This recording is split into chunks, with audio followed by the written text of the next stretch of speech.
Your alarm goes off at 6:45 a.m. Same as yesterday. Same as the day before. Except today is different. Today, everything is different. Because last night, while you were asleep, your grandfather's estate lawyers called. And they left a voicemail that changed your life forever. You are 23 years old. You go to a regular college. You drive a used Honda Civic with a crack in the windshield. You eat ramen 3 times a week. And as of 11:59 p.m. last night, you are worth $1.2 trillion. Let that number sit for a second. $1.2 trillion. Not million, not billion, trillion, with a T. That is more money than the GDP of Australia. More than the entire net worth of Elon Musk at his absolute peak. And it is yours, all of it. You sit up in bed. Your roommate is snoring in the next room. The apartment smells like old pizza. And you just became the wealthiest human being alive. The first call comes in at 7:15 a.m.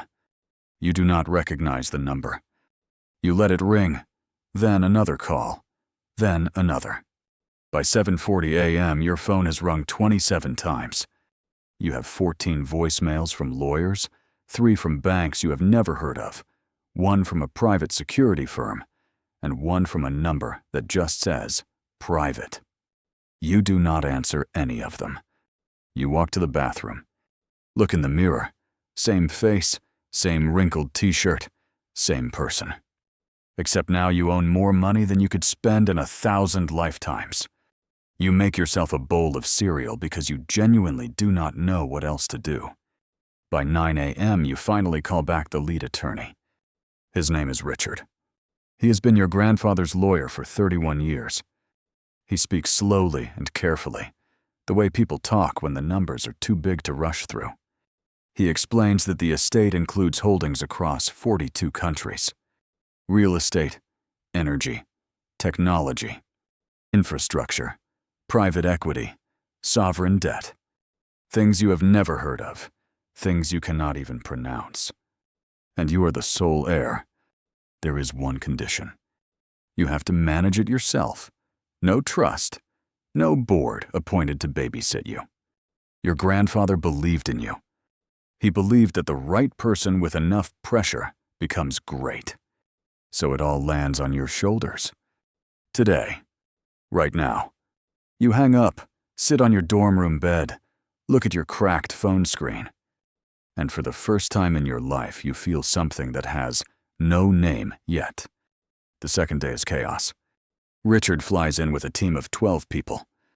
They fill up the conference room of a hotel downtown because there is no office yet. There is no infrastructure yet. There is nothing yet. Just you in the same jeans you wore yesterday, surrounded by people in suits who keep asking what you want to do. Everyone is waiting for you. And you realize something fast. Not because they respect you yet, because you signed the checks. Because technically right now you are the most powerful person in any room you walk into. And that terrifies you, because you know nothing. And they know everything. And somehow, you are still the boss. You make your first decision on day 3. You freeze everything for 30 days. No major transactions, no new deals, no press. Nothing moves until you understand what you actually have. Richard looks at you like you might be smarter than he thought. By the end of week 1, the press has found out. You do not know how, but your name is everywhere. Every major outlet, your college photo is on the front page of 3 newspapers. Your roommate texts you asking if it's real.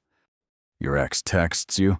People from middle school you have not spoken to in 6 years are sliding into your DMs. You turn your phone off and buy a new one with a number no one has. Week 2, you start learning. 12 hours a day, you read everything, annual reports, financial briefings, property assessments. You hire a private tutor who used to advise a sovereign wealth fund. You eat lunch at your desk. You stop going to class because honestly at this point, class feels like a different universe. You find out on day 11 that one of your grandfather's companies employs over 80,000 people across 7 countries. 80,000 people whose paychecks ultimately trace back to a decision you make. That hits different than any number on a spreadsheet. You do not sleep well that night. By the end of month 1, you start to understand the shape of it. Your grandfather was not just rich. He was a builder. Everything he touched, he built from the ground up over 60 years. The companies are real. The assets are real. The people depending on them are real, and now it is your turn. You make your second decision. You are going to run it. Not hand it off, not hire a CEO to babysit you while you disappear to a yacht. You are going to actually do this. Month 2, you move into a new place. Nothing crazy. A clean apartment with good security and a real office set up in the second bedroom. You bring in 2 people your own age who you trust completely. One of them is your best friend from high school who studied finance. One of them is someone you met through a startup program junior year, who is the most organized human being you have ever met. They both think you are insane for calling them. You tell them you will pay them more than any firm in the country would and give them equity in something that will matter. They say yes by the end of the day. Month 3, something shifts. You stop reacting and start deciding. You greenlight your first major investment. A renewable energy project in 3 states that your grandfather started but never finished. You put $400 million into completing it. The team looks at you waiting for hesitation. You do not hesitate. You also write your first personal check. $1 million to the public school district in the town where you grew up. Not because anyone asked. Not for press, because you remember what it felt like to not have enough. And now you have more than enough. No one finds out about it for 6 weeks. When they do, it makes the news anyway. By month 6, you have made 41 decisions. Some good, a few bad. One genuinely terrible call that cost you around $200 million and taught you something no business school ever could. You are still 23. You still eat cereal sometimes because it is fast. You still call your mom every Sunday.